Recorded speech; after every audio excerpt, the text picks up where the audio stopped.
자, 잘 쉬셨죠? 이제 경계 쪽 보겠습니다. 경계의 경우도 하나씩 출제를 잘 나오는데, 경계란 것은 뭘 경계라고 부를까? 경계란 경계점들을 직선으로 연결한 것을 경계라만 씁니다.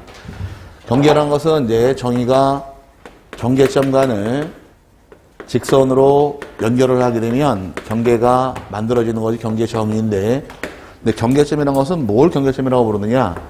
경계점이라고 칭하는 것은 두 가지 경계점이 존재합니다. 하나는 선의 굴곡점이라는 것이 있고, 또 하나가 XY 좌표를 경계점이라고 불러요.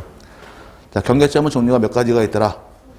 두 가지가 있습니다. 하나는 선의 굴곡점이 있고, 또 하나가 좌표가 존재합니다. 선의 굴곡점이라는 것은 이제 하나의 토지가 있다는 가정하에 이렇게 예포장한 토지가 도면에 등록이 되어 있습니다. 10번 땅, 대란 땅이 있을 경우에 이 토지의 선이 꺾이는 점이 몇 개가 있나요? 4개가 있죠. 이 4개 꺾이는 점을 선의 굴곡점으로 표현한 것이고, 또 이 땅을 XY 좌표를 찍게 되면은 좌표 4개 찍어서 이 토지 만들 수 있게 됩니다. 이 좌표도 뭘로 보느냐? 경계점으로 인정을 해서 두 가지 경계점이 만들어집니다. 그럼 경계점을 연결시키면 경계가 만들어지는데, 선의 굴곡점 4개를 연결했을 때 만들어진 요 선이 바로 경계예요. 그 다음에 좌표 4개를 연결했을 때 만들어진 선이 만들어집니다. 이 선이 바로 경계가 됩니다. 근데 말을 엮어서 보셔야 돼요. 경계는 무엇을 연결하면 경계가 된다? 경계점을 연결시키면 경계가 만들어지는 것이고, 경계점의 종류는 두 가지가 있는 거예요. 하나가 선의 굴곡점하고 좌표를 경계점이라고 부르는 겁니다. 그럼 우리가 배우는 경계라는 것은 어떤 경계를 의미하느냐? 밑에 경계 기능을 생략하고 밑에 지상 경계 위치 표시란을 따라붙는데, 우리가 배우는 경계라는 것은 도면상 나오는 선을 경계로 배우는 거지, 실제 토지에는 담장 등을 경계로 보는 것은 아닙니다. 그럼 실제 토지 가서 보니까 담장이 있고 논뚝 같은 게 있고 이 경계 역할을 해요. 실제로는. 하지만 우리가 배우는 것은 이런 걸 경계로 배우는 게 아니라 도면상 나오는 선을 경계로 보다 보니까 지상에 구조물들이 있을 경우 경계를 어떻게 정할 것이냐에 대해서 오른쪽에 이번에 지상 경계 결정 기준 오른쪽에 27페이지에 맨 꼭대기 찾으셨나요? 거기도 외워놓으셔야 돼요. 경계 결정함에 있어서 지상에 구조물이 존재했을 경우에 경계 정하는 것이 5개가 정해져 있는데 32회 때 한 번에 출시합니다. 여기서는 25회 때, 27회 때, 29회 때, 32회 때에서 4번 나온 것이 여기인데, 여기가 나온 보너스 문제예요. 처음 나온 것이 연접하는 토지와 토지 사이에 높낮이가 없을 때, 높낮이를 한자어식으로 고조가 없는 경우는 구조물 등의 중앙이 경계가 됩니다. 밑에 그림 보시니까 토지 안에 이렇게 담장이 설치가 되어 있어요. 논뚝이 있을 경우에 양필지가 높낮이가 없죠. 이때 논뚝의 중앙이 경계가 되어서 양필지를 나누게 됩니다. 높낮이가 없는 경우는 경계가 어디가 된다? 중앙에서 고저, 무, 중 이렇게 4글자로 압축시키면 편해질 것이고, 반대로 두 번째 경우 연접하는 토지 안에 높낮이가 있을 경우는, 고저가 있을 경우는 일단은 하단부를 경계를 정하게 됩니다.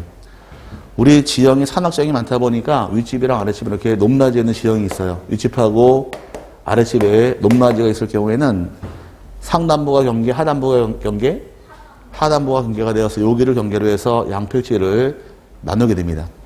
비탈면의 경우는 누구 땅이냐? 윗집 땅이 되어버리는 거예요.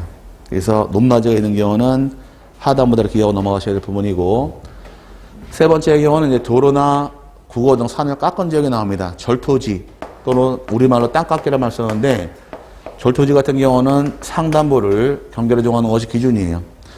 만약에 이렇게 조그만 야산이 있다는 가정하에 산 밑으로 도로가 개통이 됩니다. 도로가 뚫리게 되면 산을 필연적으로 깎아야 돼요. 산을 깎았을 경우 여기를 절토지 또는 땅깎기라고 말을 쓰는데, 이런 경우는 어디까지 경계로 도를 인정하느냐? 하단부, 상단부? 상단부가 되어서 여기까지를 도로로 인정합니다. 두 개가 다르죠? 높낮이가 있는 경우는 경계가 어디가 되고 하단부가 되고, 절토지란 말이 나오게 되면 상단부가 되니까 이 두 개 비교해서 정리하실 부분이고, 네 번째의 경우는 토지가 해면과 수면에 인접해 있는 경우는 이때는 물이 꽉 차 있는 최대 만조위나 만수위 선이 경계가 됩니다.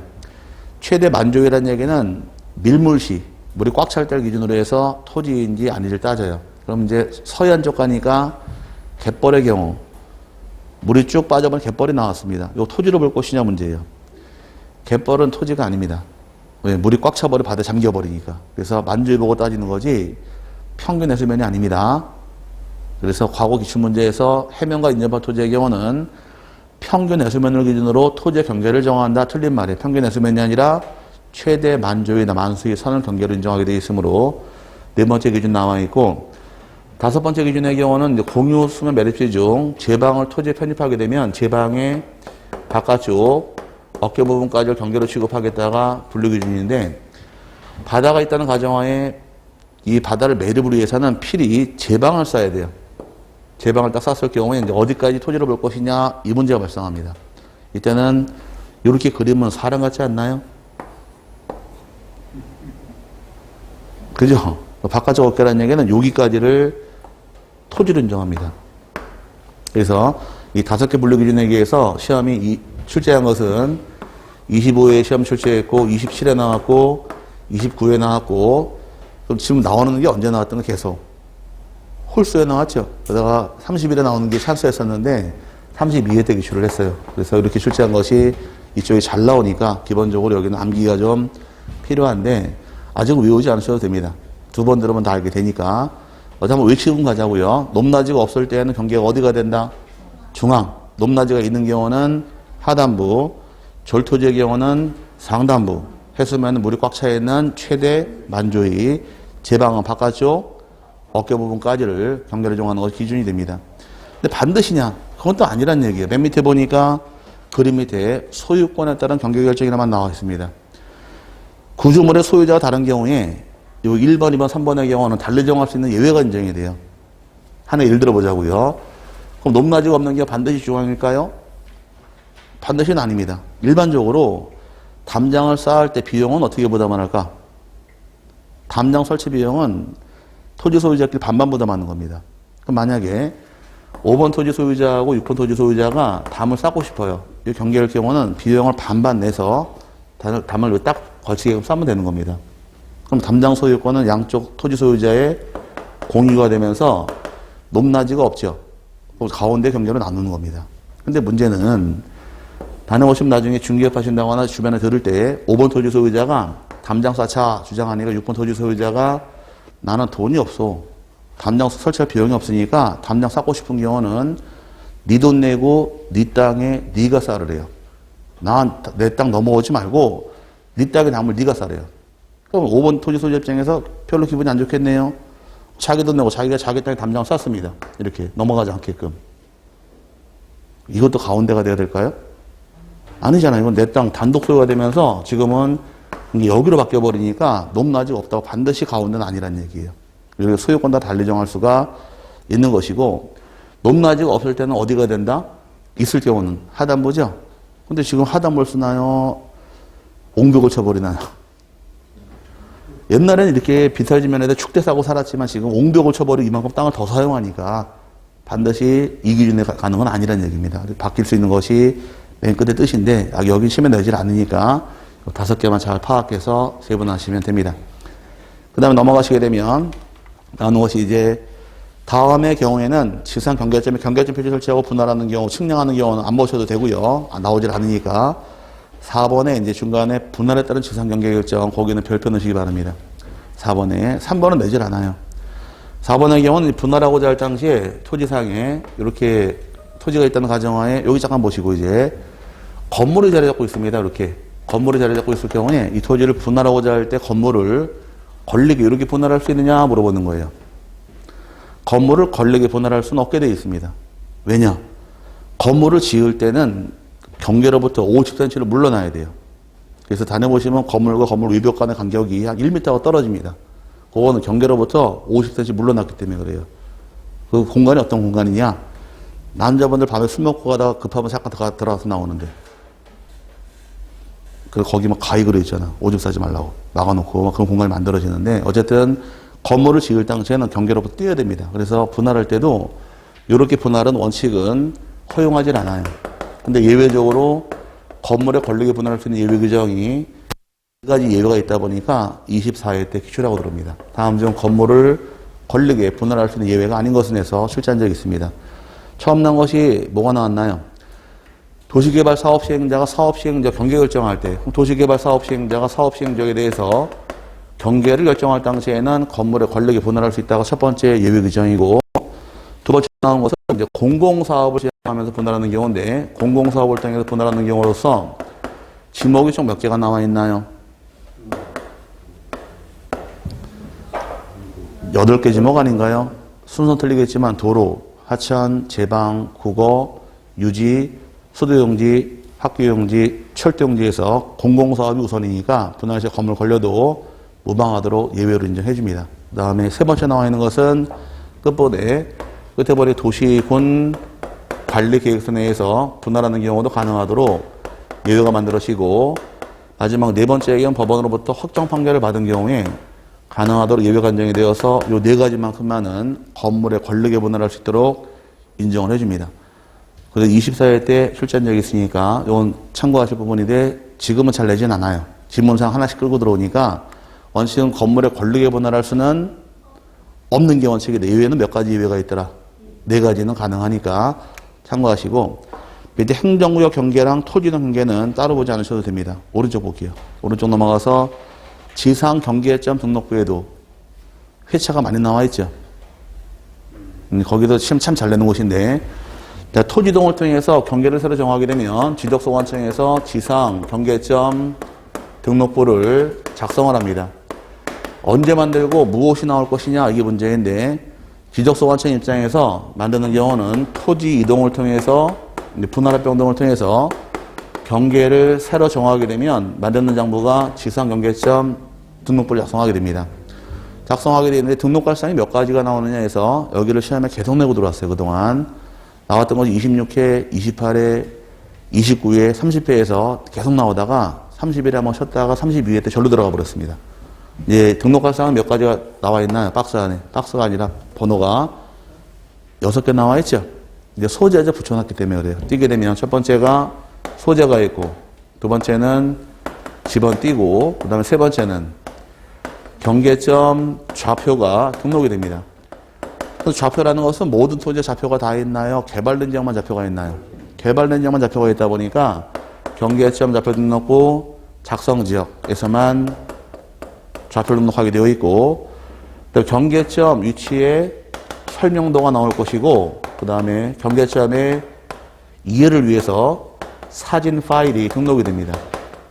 그 다음에 또 나오는 것이 실제 토지 이용하고 지목이 다른 경우가 있어요. 공부상. 그래서 공부상 지목이랑 실제 토지 이용 지목을 확인하기 위해서 공부상 지목과 그 다음에 실제 토지 이용 지목을 등록을 합니다.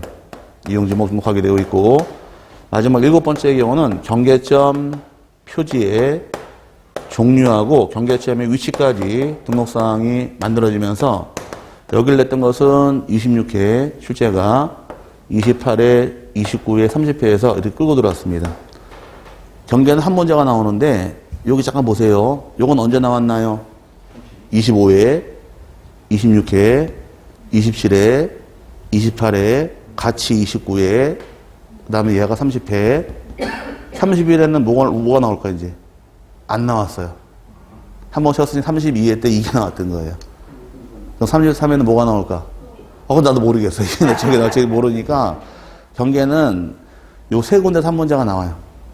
딱 정해진 것이니까 여기서 출제할 수도 있고, 요거는 뭐 옛날에 한번 낸 것이 이쪽에 잘 나오니까 요 두 개를 잘 기억 공부를 하시면 여기서 한 문제 맞힐 수 있으니까 이 부분만 공부 잘 하시면은 충분합니다.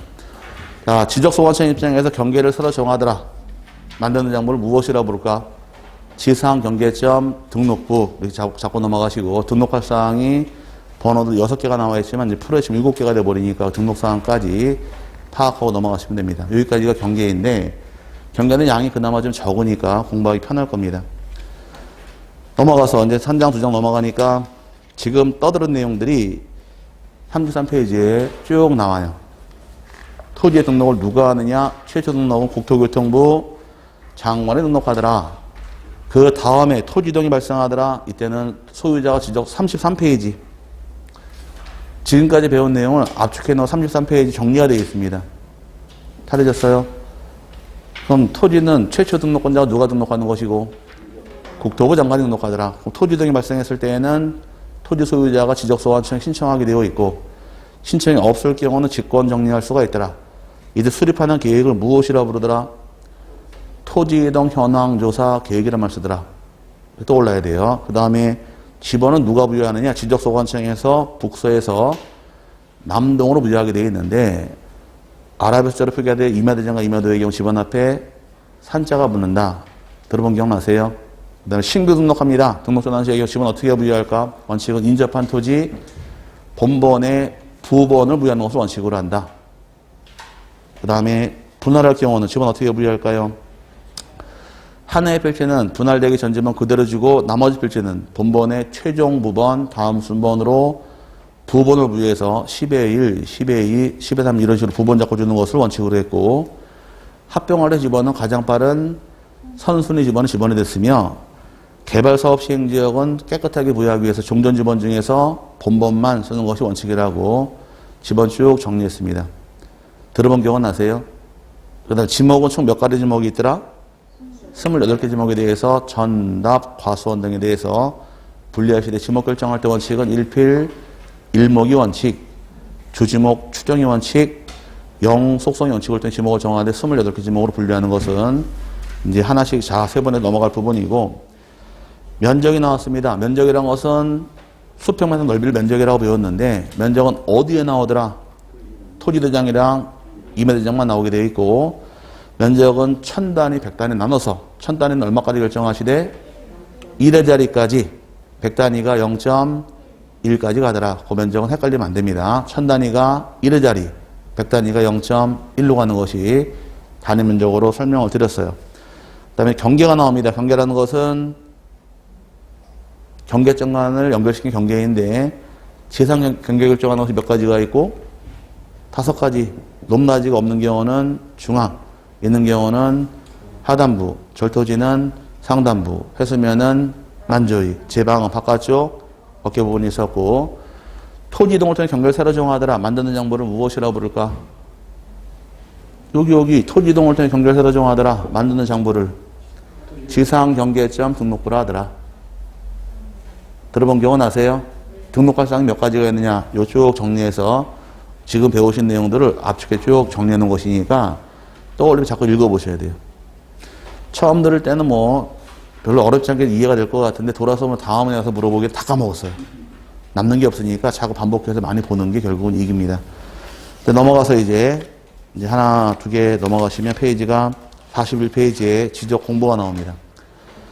지적 공부의 경우는 이제 어떤 게 있고 어디서 보관할 것이며 공개할 때 어떻게 공개할 것이냐 이 부분이 정리가 들어가는데 지적 공부 파트에서는 보통 출제할 때 2개 내지 3문제씩 출제하다가 32회 때는 5문제가 왕창 몰려 나왔습니다. 지적 공부 이쪽은 대부분 다 암기를 하실 부분인데 그냥 외우라고 하면 못 외우니까 암기하기 좋게 잡아드릴 테니 겁먹지 마세요. 쉽게 정리해 드릴 테니까 먼저 지적 공부의 종류가 나옵니다. 지적 공부라는 것은 총 몇 가지가 정해지느냐? 8개가 정해지는데 흔히 대장이라고 불리는 것이 4개가 나와요. 맨 밑에 보시니까 대장 그래서 나온 것이 토지대장이 있고 임야대장이 있고 공유지 연명부가 있고 대지고 등록부에서 4개가 대장이 됩니다. 대장은 몇 개 있더라? 4개에서 토임, 공대 4개를 대장이라고 부릅니다. 대장에 나온 내용을 알기 쉽게 그림으로 푸는 것을 도면그래요. 도면의 경우는 2개가 존재하되 지적도하고 임야도가 도면으로서 존재합니다. 그 다음에 경계점, 좌표 등록부가 존재하는데 일반적인 정보가 이렇게 7개가 존재하고 있고 다음 페이지 넘어가시니까 이제 정보처리 시스템에서 컴퓨터에 입력한 것을 정보처리 시스템까지 해서 8가지 지적 공부라고 부릅니다. 지적 공부가 총 몇 개가 있더라? 8개가 있을 때 이 8가지 정보를 그 다음에 누가 어디서 보관할 것이냐 보존과 공개가 라는 것이 나와요. 자, 지적 공부라는 것은 크게 보관할 때 보관 장소가 정해지기를 여기 본 다음에 또 줄 쳐드릴게요. 쭉 나누게 되면 일반적인 장부하고 정보처리 시스템 크게 둘로 나눕니다.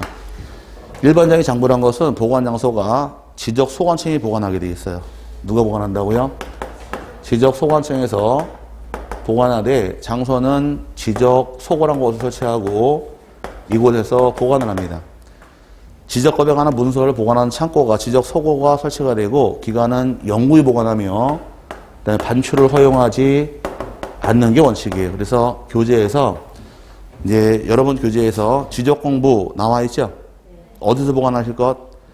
시군구 지적소관청 내 지적소고에 보관하게 되어 있으며 영구히 보관하게 되어 있고 반출을 허용하지 못하게 됩니다. 반면에 정보처리 시스템의 경우는 보관 장소가 달라요. 정보처리 시스템 같은 경우 전산 처리된 것들은 시도지사나 시도지사나 그 다음에 시장, 군수, 구청장이 보관하되 장소는 지적정보 관리 체계에서 보관을 합니다. 시험 질문서 참 잘 나오니까 두 개는 외워놓으셔야 돼요.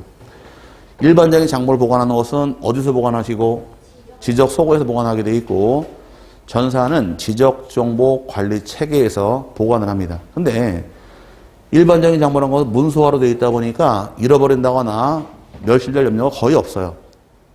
실제로 소고에 잘 보관하고 있으니까. 근데 전산 같은 경우는 바이러스 먹어버리면 몽창 날아가 버립니다. 그걸 방지하기 위해서 백업 파일을 만들어서 전사는 국토교통부 장관이 복제하게 됩니다. 국장이 복제해서 갖고 있다가 멸실 시에 바로 복제하는 것이 국장의 권한이어서 맨 밑에 보시니까 정보처리 시스템은 누가 보존하실 것? 지도지사나 시군, 구청장이 보관하시되 장소가 지적정보관리체계에서 보관하게 되어 있는데 전산이 깨져버리면 복제를 해야 될 거 아니에요. 백업 파일은 누가 만드느냐? 국토교통부 장관이 복제해서 따로 관리하고 있다가 멸실 시 바로 복구하게 됩니다. 이 과정을 통해서 전산이 보관이 됩니다.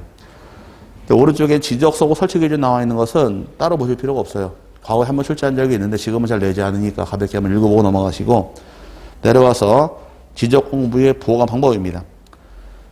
지적공부 보관 방법이라는 것은 이제 지적소고에 보관할 경우에 이 소고의 설치 기준은 뭐 지적사무실과 연접해 설치해야 한다. 평균 온도 습도가 정해져 있고 그 다음에 바깥문은 철문 안에 방충망 설치를 쭉 한번 읽어보실 부분이고 이제 보관할 때 이 전산이나 컴퓨터에 입력되는 건 별 문제가 없겠지만 이런 장부들은 문서로 보관되어 있어요. 종이로. 종이로 어디에 보관할까요? 바인더에 보관합니다. 바인더 종이에 비닐에 껴서 보관하게 되어 있는데 그걸 바인더라고 부르되 집원순으로 100개씩 보관하고 있습니다. 몇 개씩?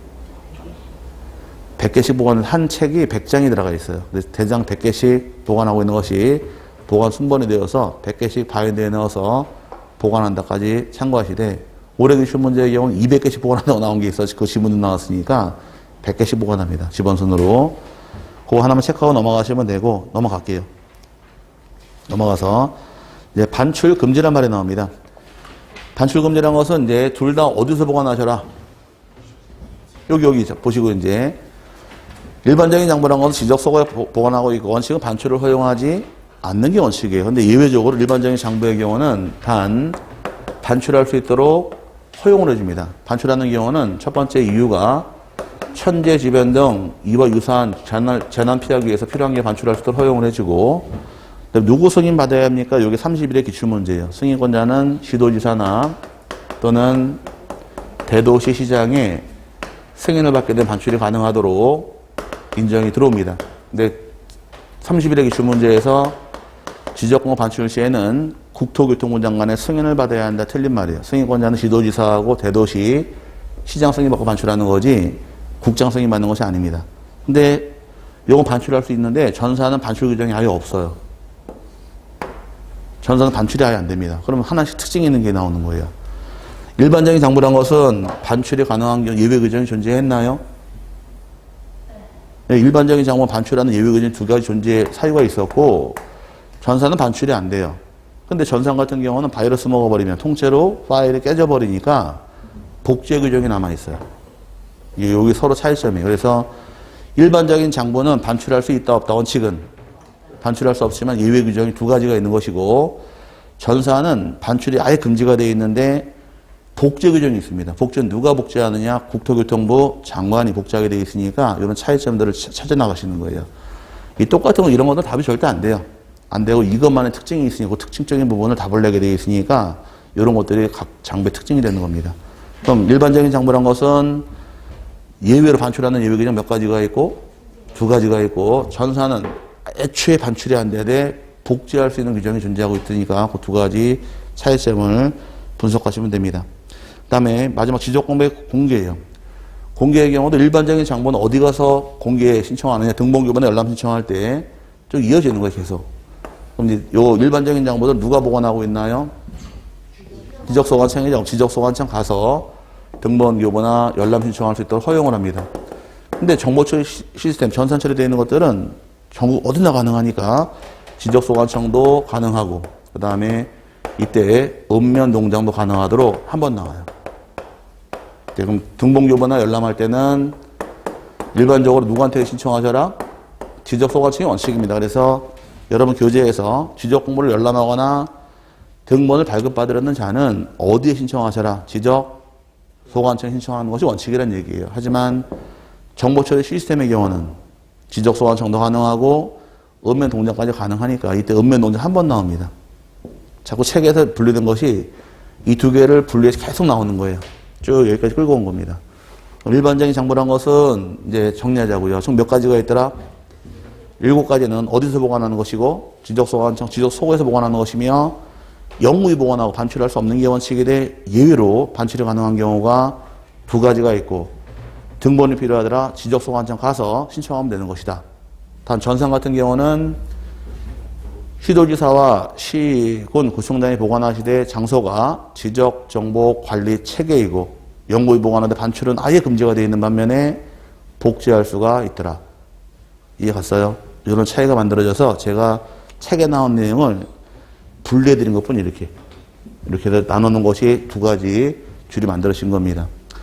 그 다음에 이제 오른쪽에 열람교부 수수료에 뭘로 낼 것이냐 문제인데, 수수료는 지자체 수입인 수입증지로 납부합니다. 등본교본에 열람할 때 돈을 내야 돼요. 이 돈이 무엇이냐가 문제인데 돈은 수입증지를 냅니다.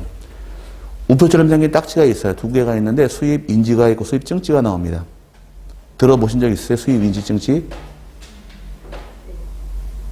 우표처럼 생긴 딱지가 있는데 국가 지자체 내는 수수료예요. 주민등록도 못 뗄 경우 공짜로 떼지는 거 아니잖아. 동사무소 가면 300원, 400원 받듯이 그 수수료가 붙는데 그 수수료는 수입증지가 있고 수입인지가 있어요. 수입인지를 사게 되면 그 수수료는 국가로 들어갑니다. 수입증지는 지방세 수입이 돼버려요. 그래서 여권 만들 때 한 4만 원 정도 되죠. 그럼 뭐로 낼까요? 여권 누가 만들어주나요? 구청이 만들어줘요? 국가가 만들어줘요? 국가 외교통상부가 만들어주잖아요. 그래서 여권 열어보니까 이름 적혀 이 사람은 대한민국 국민으로서 뭐 이제 대우해달라고 보호해달라고 문구 쭉 들어가 있는데 거기 외교통상부 장관 써 있습니다. 여권은 국가가 국민 보호하기 위해서 만들어진 게 증명서예요. 국가에게 내는 돈이 수입 인지를 내는 것이고, 주민등록 등본되는 경우는 지자체 수입이니까 등본은 수입 증지를 내는 겁니다. 그럼 대장 등본되는 경우도 다 수입 증지를 내는 것이 원칙이에요. 근데 전산상에서 발급받을 당시에는 안 가고 인터넷상에서 전자화폐, 카드 결제할 수도 있고 휴대폰 소액 결제도 가능하다 보니까 전자화폐, 전자결제 등의 방법으로 납부하게 할 수도 있습니다. 하지만 등본교본에 열람할 때 국가나 지자체 등에 대해서는 수수료는 당연히 면제해 줍니다. 수수료는 가볍게 그냥 수입증지로 낸다는 정도 파악하시면 되지 수수료까지 물어보진 않습니다. 자, 그 다음에 지적 전산자를 이용을 해요. 전산자를 이용이란 것은 요거 이용할 때 어떻게 이용할 것이냐. 일반적으로 대장등본이 필요하더라. 어디가 띄면 돼요? 대장등본 같은 경우 지적소관청 가서 발급받으면 돼요. 필요한 경우에. 근데 우리 강의실에 한 지역을 개발사업 시행자 통째로 개발을 합니다. 제가. 개발할 경우에 환지 방식을 통해서 개발하는 경우이건 수용 방식을 통해 개발하는 경우이건 토지 소유자에게 보상이 나가야 돼요. 보상을 해주기 위해서 토지 소유자 간의 면적이 얼마큼이 되는지 지목이 무엇인가 다 확인하기 위해서 한 통 한 통 대장 뜨는 게 합리적일까? 아니면 전산 담아와서 내가 필요한 데 확인하면 될까? 전산 담아서 필요한 데 확인하면 되겠네요. 전산자료도 신청하면 제공해 주겠다가 뜻이에요. 근데 전산자료의 경우는 개인의 신상자료가 포함되어 있다 보니까 이용할 때 거치는 절차가 있습니다. 이 절차가 어떤 것이냐 물어보는 게 여기서 문제예요. 그럼 전산자료 이용할 시에는 이제 차이점 나는 거 설명드린 다음에 줄 쳐드릴게요. 전산자료 이용 시의 경우는 먼저 심사를 받고 심사 후에는 신청하도록 절차가 만들어집니다. 그래서 신청 전에 심사보다 받는 게 우선이어서 심사 후 신청으로 이용합니다. 심사가 먼저, 신청이 먼저? 심사가 먼저예요. 이때 심사가 누가 심사합니까? 이렇게 기출 문제입니다. 심사권자의 경우는 관계 중앙 행정기관이 심사합니다. 기관 장자부터 상관은 없어요. 관계 중앙 행정기관이란 건 어떤 기관을 의미하느냐? 각 부처를 얘기합니다. 각 부처들의 장관들을 중앙행정기관장이라는 말 쓰는 거예요. 그럼 각 부처에 심사받은 다음에 이용 단위별로 신청하면 돼요. 내가 필요한 자료가 전국 단위 필요한 경우도 있고, 그 다음에 시도 단위 필요한 경우도 있고, 시군구 다 이용할 때가 있게 됩니다. 그럼 시군구 이용할 당시에는 지적소관청에 가서 신청을 또 이용하면 되는 것이고, 그 다음에 시도 단위의 경우는 시도지사나 또는 지적소관청을 통해서 이용하면 되는 것이며, 전국 단위의 경우 국토교통부 장관, 그 다음에 시도지사 또는 지적소관청 가서 신청을 또 이용하면 됩니다. 이용하는 절차가 크게 두 가지예요. 하나는 심사받고 신청하셔라. 심사권자가 누가 심사권자? 이게 기출문제예요. 심사권자는 관계중앙 행정기관에 심사하게 되어 있고 심사증 들고서 신청을 하면 되기 때문에 맨 밑에 보시니까 뭐라고 써있느냐? 지적전산자료를 신청하라는 자는 지적전산자료 이용, 활용 목적 등에 관하여 미리 누구의 심사를 받아야 한다? 관계중앙 행정기관 심사를 받아야 한다. 근데 심사받은 다음에 신청하라고 하되 문제는 이제 2번의 경우 별표, 그 다음에 다음 페이지에 넘어가서 뭐 2번만 별표하면 되겠네. 그 다음에 4번도 별표.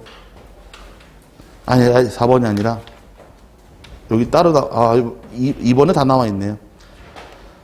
2번의 경우는 다음 어느 하나에 해당하는 경우는 2번은 볼게요. 2번 다음 어느 하나에 해당하는 경우는 관계 중 행정기관의 심사를 받지 아니할 수 있다 나와 있죠. 아니할 수 있다는 재량상 빼준 것인데 논점이 두 가지가 있어요. 책에 하나 빠진 것 같은데 써 드릴게요. 자, 하나 빠져 있네.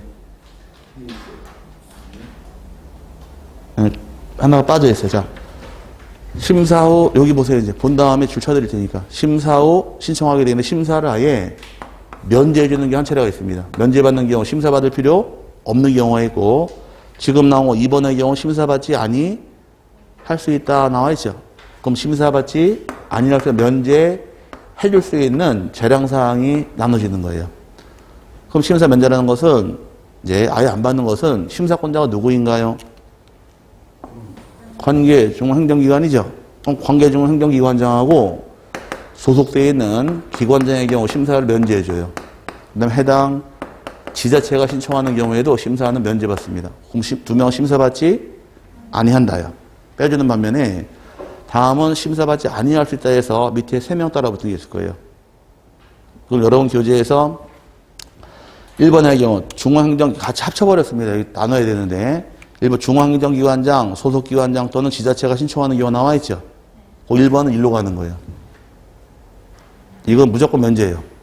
할 수 있는 게 아니라 1번 무조건 면제되는 케이스고 그다음 밑에 토지 소유자가 자기 토지 전산자료 이용 신청하는 경우가 있고 다음 페이지에 소유자가 사망해서 피상속인 토지 이용하는 경우가 있고 개인정보를 제외한 전산자료 이용 시의 경우는 여기로 빠져나갑니다. 그럼 3명이 4번 4개 중에서 1번은 일로 가는 것이고 이 책이 잘못 써 있어서 그래요. 1번은 심사를 면제해 주는 경우고 2, 3, 4번이 면제할 수 있는 경우입니다. 나누셔야 돼요, 이렇게. 그럼 2번의 경우는 토지 소유자가 자기 토지 이용하는 경우가 있고 그럼 소유자 자기 토지 이용할 때는 뭐 굳이 뭐 심사받을 필요 없는 것이고 빼줄 수 있는 것이고 또 토지 소유 사망해서 그때 상속인 이용하는 경우도 생략할 수가 있고 그다음 개인정보를 제외한 전산자료 이용 시의 경우 심사를 면제할 수 있는 겁니다. 다 한꺼번에 묶어버렸는데 1번은 뭐 하는 것이며 심사받지 아니한다. 면제 아예 되는 거예요. 이해 가셨어요? 2, 3, 4번의 경우는 면제 할 수 있는 경우다 보니까 서로 달라요. 그래서 이거는 두 개 비교하시면 됩니다. 자, 1번의 경우는 심사받지 아니한다. 면제 규정이고 2번, 3번, 4번의 받지 아니 할 수 있다 규정이 되니까 두 개 비교하셔야 돼요. 그럼 시험 나오게 되면 원론적인 얘기는 답을 안 만들어요. 특례가 나오다 보니까 이 두 가지를 시험 잘 끌고 들어옵니다. 나중에 기출문제 보시게 되면 대부분 여기 걸고 들어오니까 이 두 가지 비교하셔야 돼요. 1번의 경우는 심사받지 아니한다. 2, 3, 4번의 경우는 심사받지 아니 할 수 있다. 이렇게 나누셔야 돼요. 책에 같이 써져 있으니까 떼어놓으셔야 됩니다. 그래서 이해하고 넘어가실 부분이고, 다음 페이지 넘어가니까 이제 페이지가 46페이지에 전산자료 이용 시의 경우 누구한테 이용할 것이냐에 대해서 요 세 개 쭉 따라붙은 거예요. 시군구는 누구한테 신청하셔라? 지적소관청. 시도의 경우는 시도지사와 지적소관청. 전국 단위의 경우는 국토부 장관, 시도지사, 지적소관청 가서 이용 신청하게 되면 이용할 수 있도록 만들어집니다. 절차상에서 물어보는 것은 요 두 개 특례 규정이에요. 1번은 뭐라고요? 심사받지 아니한다. 2, 3, 4번은 받지 아니 할 수 있다. 법은 따로 써져 있는데 같이 묶어버렸습니다. 차이 나는 부분이 있는데. 절차의 경우는 밑에는 안 보셔도 됩니다. 밑에 하단부는 안 보셔도 여기까지 보시면 상관이 없고요. 그 다음에 오른쪽에 7번째 지적정보 전담 관리기구, 이것도 실제 한번 한 적이 있게 됩니다. 지적정보 효율적인 관리와 활용을 위해서 국토교통부 장관이 설치한 것이 지적정보 전담 관리기구를 신설합니다. 지적정보 전담 관리기구의 설치 운영권자가 누구입니까? 라고 출제한 것이 기출문제예요. 설치 운영권자의 경우는 국토교통부 장관이 설치 운영합니다. 근데 설치 운영을 위해서 각종 자료가 필요해요. 어떤 자료를 요청할 수 있느냐? 해당 기관에 요청할 자료가 4가지가 그 두 번째 숨어 있습니다. 지문란에. 자료 몇 개가 숨어 있다고요? 4개가 숨어 있습니다. 한 번 물어봤던 것이 설치권자가 누구이냐 물어봤으니까 혹 또 물어본다 그러면 똑같은 문제 2번 안 나오거든요. 그럼 이제 나오는 것은 어떤 자료를 요청할 수 있냐 하면 건들고 들어올 수 있으니까 자료도 참고하셔야 돼요. 처음 나온 것이 주민등록 전산자료 요청할 수가 있고, 두 번째 나온 것은 가족관계 등록 전산자료 요청하기 가능하고, 세 번째 경우는 부동산 등기 전산자료가 있고, 그다음에 마지막으로 공시지가 전산자료에 대해서 제공을 요청할 수 있게 됩니다. 요청받은 기관의 장들은 특별한 사정이 없는 한 제공하게 되어 있어요. 그래서 설치권자가 누구인지, 요청할 자료가 어떤 게 있는가 여기만 세분하시면 됩니다. 근데 처음에는 어려운 것이 기구의 이름이 어려워요.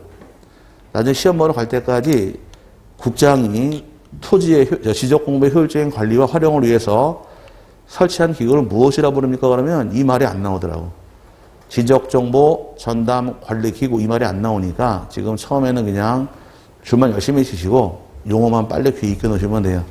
자, 어떤 기구라고요? 지적정보 전담 관리기구를 설치 운영하더라. 누가 설치 운영할까? 국토부 장관이며 요청할 자료는 4가지 존재한다 해서 이렇게 세분하고 넘어가시면 됩니다. 여기까지가 오늘 수업의 진도입니다. 지적공부별 등록사항 같은 경우는 다음 주에 어떻게 어디에 뭐가 나오느냐 배우는데, 여기 다음 주에 외우기 편하게 묶어드릴 테니까 대장이 4개 있죠. 토임 공대 이 4개의 대장의 등록사항을 따로따로 외웠다가는 머리에 쥐나요. 다음 주에 한꺼번에 묶어드릴 테니까 대장 4개 외우는데 3분도 안 걸려요. 조금만 기다리시고 일주일만 참고 버티다가 그 다음 주에 오시면은 등록사항부터 해서 다시 나가도록 하겠습니다. 오늘은 여기까지만 보도록 할게요. 자, 오늘 배우신 내용이 지적법 중 가장 중요한 겁니다. 지적법의 가장 중요한 틀이란 것이 지번, 지목, 경계, 면적을 얼마큼 잘 잡았느냐. 여기서 판결이 나버려요. 4가지 잘 공부하고 넘어가시면 다음에 공부할 때 또 써먹게 되어 있으니까 꼭 복습하시고 넘어가시기 바랍니다. 오늘 고생하셨고 다음 시간에 다시 뵙겠습니다. 자, 감사합니다.